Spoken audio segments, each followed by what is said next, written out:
Hey YouTubers, here we are again. This time we are out at my CSX lab bench out in my garage.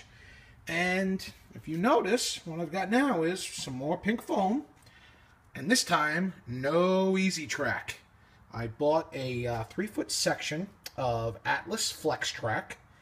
And what I'm trying to do is kind of lab out, because I've never laid track like this before. I'm an easy track guy. Not satisfied with it, and I want to up my game. I got a 4x8 layout, which you guys are probably familiar with now if you watched any of my videos. And, you know, in the future, I want to do like an around-the-room type layout where I can do much more than what I've got available to me now in that 4x8. But before I start ripping things apart, doing extensive bench work, investing a lot of time and a lot of money, I want to understand how to properly lay flex track. Whether it's going to be Atlas. I've also been looking at some Pico stuff. I got some catalogs from them. I don't think it really matters. I still need to learn the fundamentals. So what I've done is I've got a piece of foam, and I use some. Let's take a look at what I've got so far. I've got some from Woodland Scenics. I got some HO track bed. I did a little bit of research on this. It looks like, once again, in our hobby, there is a war between using this type of foam flex track or cork. I've read a lot about both of them, but the reason why I went with the foam was I saw a Woodland Scenics, like a demonstration type board at a hobby store, and it was track on top of cork and track on top of this foam. And then what the idea was, conceptually, was you could run some rolling stock back and forth across it and listen to the noise. And to my ears, it was definitely quieter on this foam. And because I have easy track, you know, something that I thought would never be significant to me, you know, how loud the train is going around the room. I thought, you know, it was silly. That's not even a consideration for me. Well, after I completed my track, and I send my Athearn GP9 around with the volume cranked up on it, you know, it's difficult to hear the engine sometimes over the racket that easy track makes. So it did become something I was concerned with. It's not a great concern, but if I could deaden that noise a little bit, keep it sounding really professional, I'd like to do it. So that's why I went with that. I've got Atlas track nails. I've got this weld bond glue that was recommended to me at a local hobby store. Not sure I'm going to use it, but I'm going to play around with it, do some testing. There's the CSX label, and that's why I call this the CSX bench work out here, or lab bench.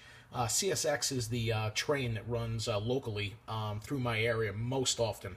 See a little bit of other rails, but mostly CSX. I've got some leftover clear silicone caulk. I'm going to try some of that. I've got your ubiquitous Woodland Scenics medium ballast. I went with the medium. I think most people do. I did a little research on that as well, where I actually found a rivet counter who had taken the time to go out to a railway and count the granite rocks in between ties. And he came back, and then he looked at the medium ballast underneath magnification, and he found that the medium ballast was the most to scale. So, sounds a little crazy, but I'm going to go with the guy who did a little bit of research. I like the fine ballast also to some extent, but we'll just stick with medium, at least for my lab experiment. I've got some Woodland Scenics plaster. I was told that you would not be able to get the track to adhere natively to this pink foam. I'm not sure if I believe that, but I was told you need to put plaster down on top of this using paper towels. Not sure I believe it, but I'm going to play with it a little bit, see what I come up with. And that's about it. That's what I've got to work with. So here's what I've done so far. I laid out the Atlas Flex track in a little bit of a simple little pattern. I used the Atlas track nails to secure it down, and actually I'm pretty happy with that already. I didn't put all the nails down, but here's what I'm going to do next. I'm going to probably stop this video, take out some of the track bed, and I'm going to lay that down. I'm going to do half of it with this weld bond, half of it with the silicone, and then let that dry, and then see what it looks like and see what the adhesion looks like.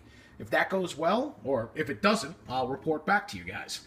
We'll see what happens from there, and then assuming that goes well, then we'll lay the track on top of that. And I'll probably do half track nails and maybe the other half with the silicone and track nails, and see if there's any kind of a difference. Again, just a little cheap little experiment, learning lesson for me, and I'm eager for feedback if you guys have any. I'm learning this myself, certainly learning a lot from YouTube, Model Railroader Magazine, just things I'm finding on the internet. But if you've got some feedback, let me know. I know there's about 1,000 ways to skin this cat, but I'd like to learn more. Please share if you've got something. Thank you.